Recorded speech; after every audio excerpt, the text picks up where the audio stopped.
Olá, uma vez mais aqui estamos com o nosso programa Mediunidade hoje através da TV Mundo Maior.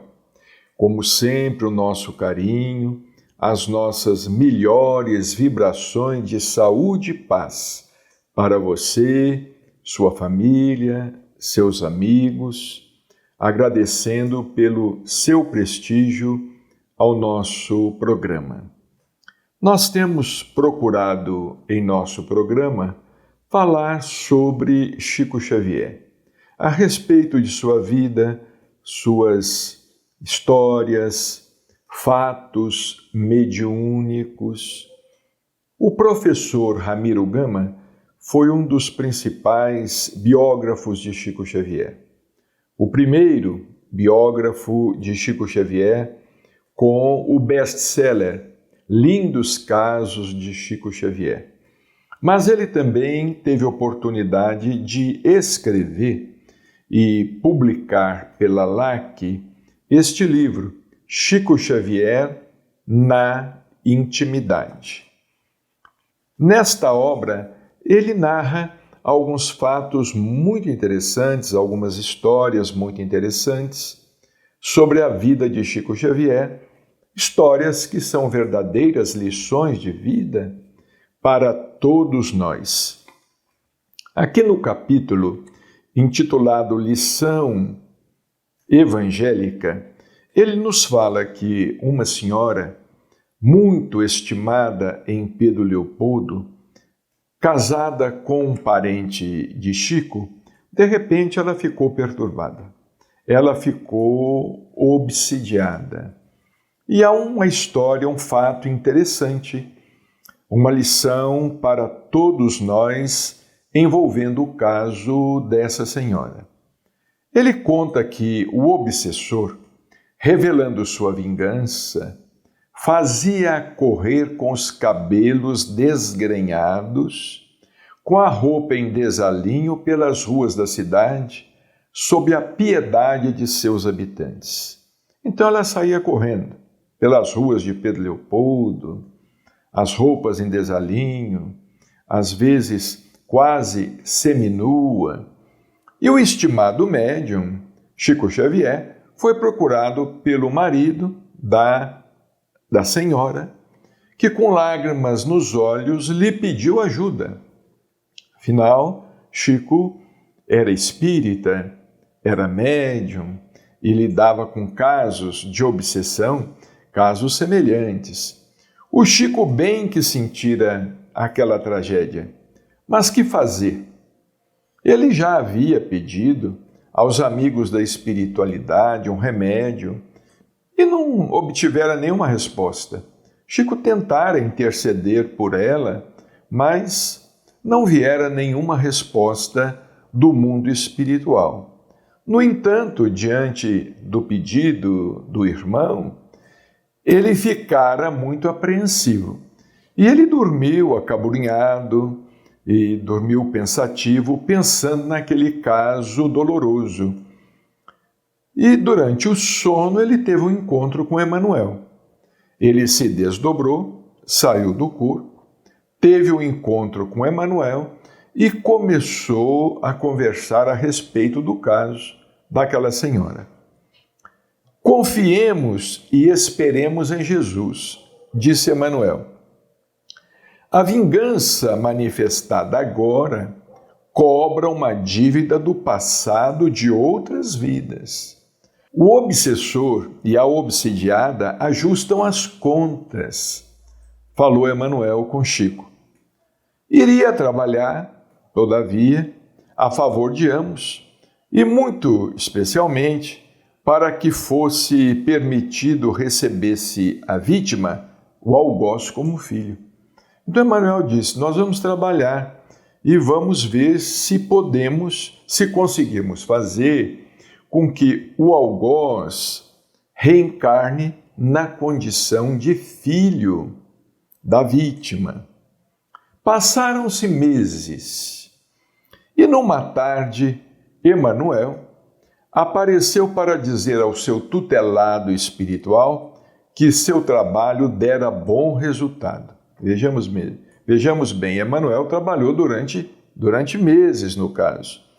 A misericórdia divina permitira que a obsidiada fosse mãe do obsessor. E, de fato, tempos mais tarde, a irmã perturbada torna-se mãe de uma criança toda aleijada, de um verdadeiro ser teratológico, com as pernas tortas, mirradas, a cabeça disforme. Viveu uns meses mais tranquila. Vejamos em que condições o obsessor foi reencarnar. Neste ínterim, o marido desencarna e ela fica viúva, e só com seu filho e obsessor. Repetem-se, então, as perseguições e se efetivam de tal maneira que o Chico, a conselho de seus mentores espirituais, a interna. O Chico teve que internar a cunhada, com muito pesar e sofrimento, no manicômio de Belo Horizonte e sob o número 300.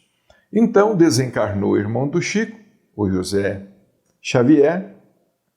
A esposa viúva voltou a ficar perturbada, com um filho todo aleijado, disforme, e Chico teve que interná-la, não houve recurso. Ele teve que interná-la num manicômio. O médium volta depois disso magoado, revoltado, inconsolável.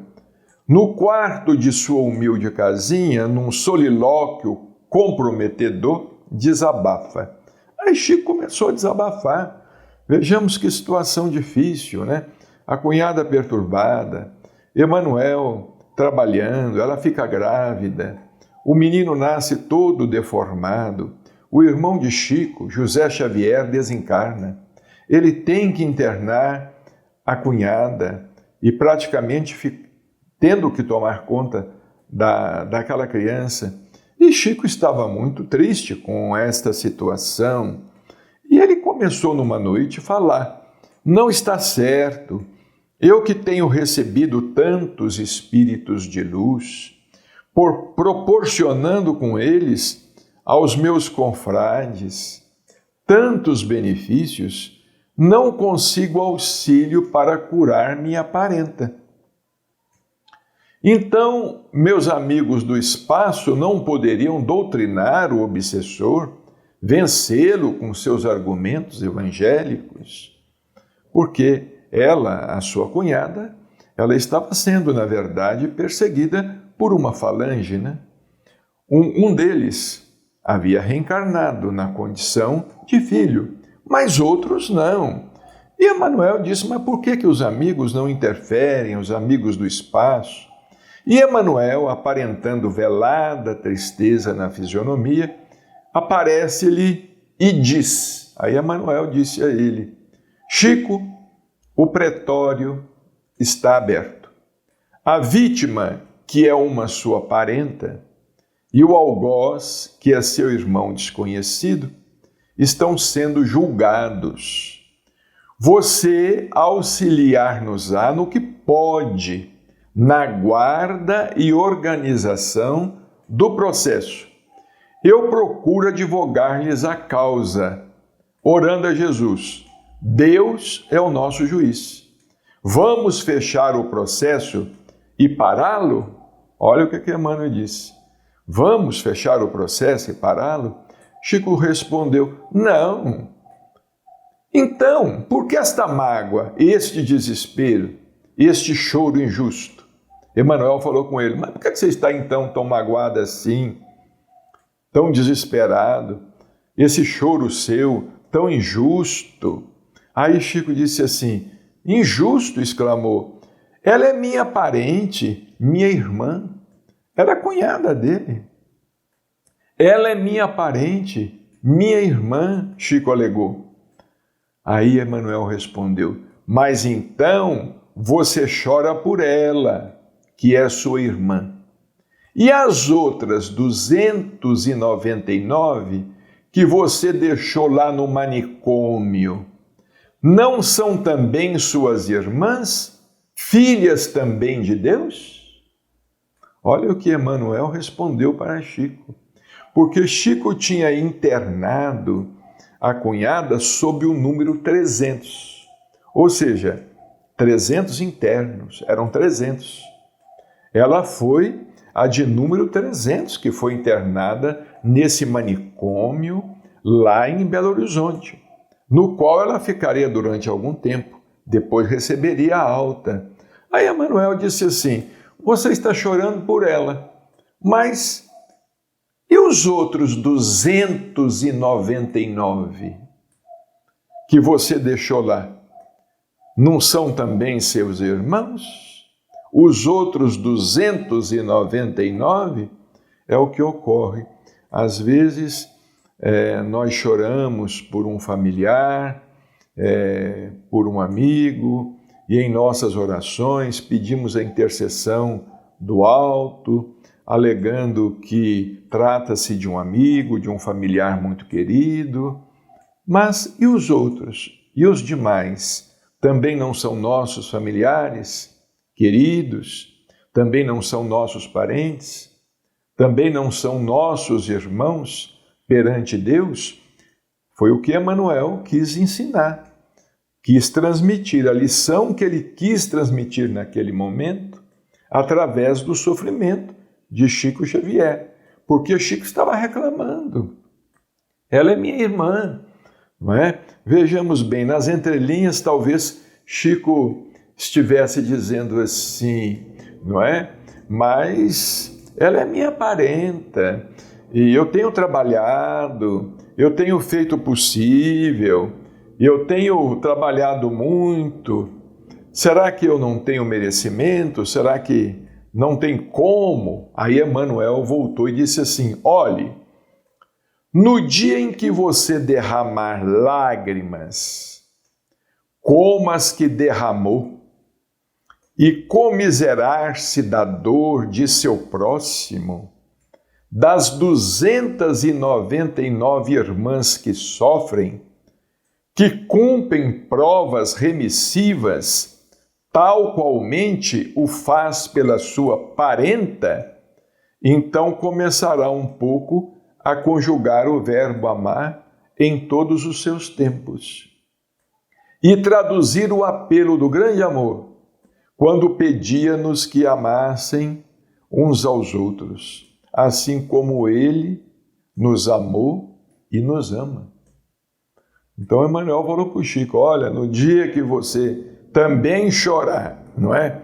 Comiserar-se da dor de seu próximo, das outras 299 irmãs que sofrem, não é? É aí que você vai começar a conjugar o verbo amar em todos os seus tempos.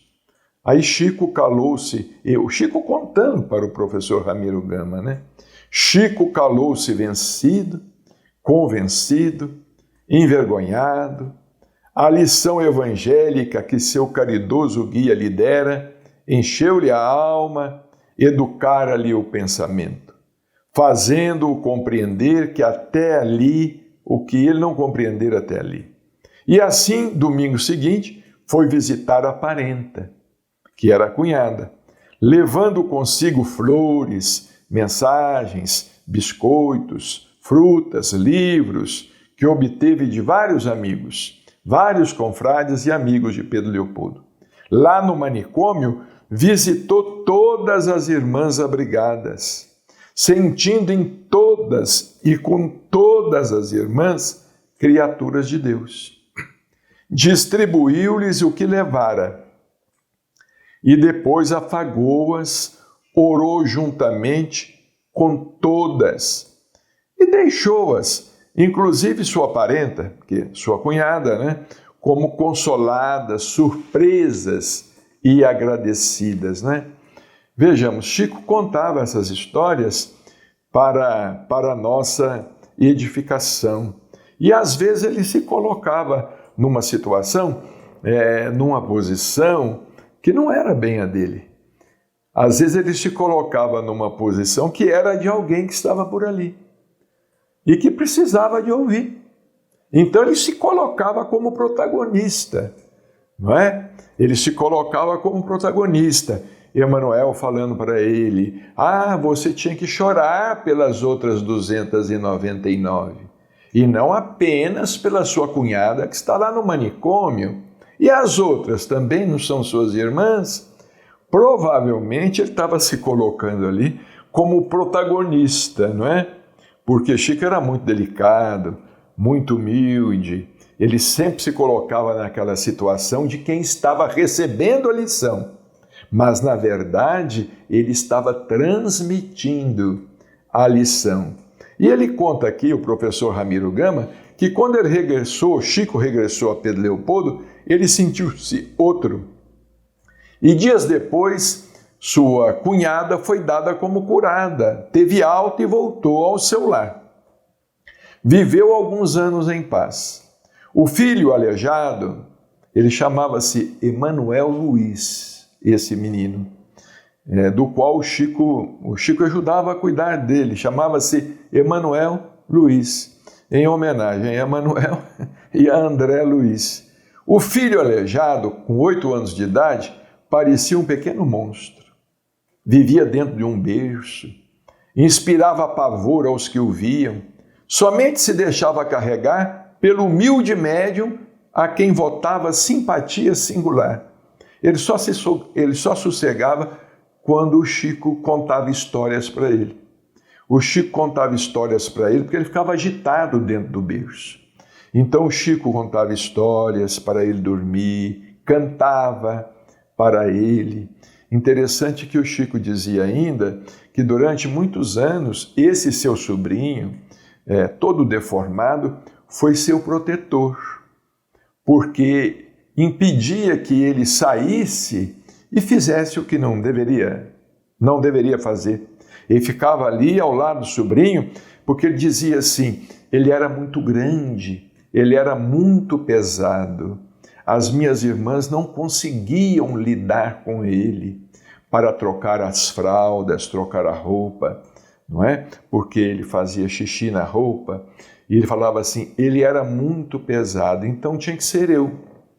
Chico tinha mais força, então ele lidava com o sobrinho aquele tempo todo, e ele podia estar agitado o que fosse, mas quando o Chico chegava, ele se acalmava.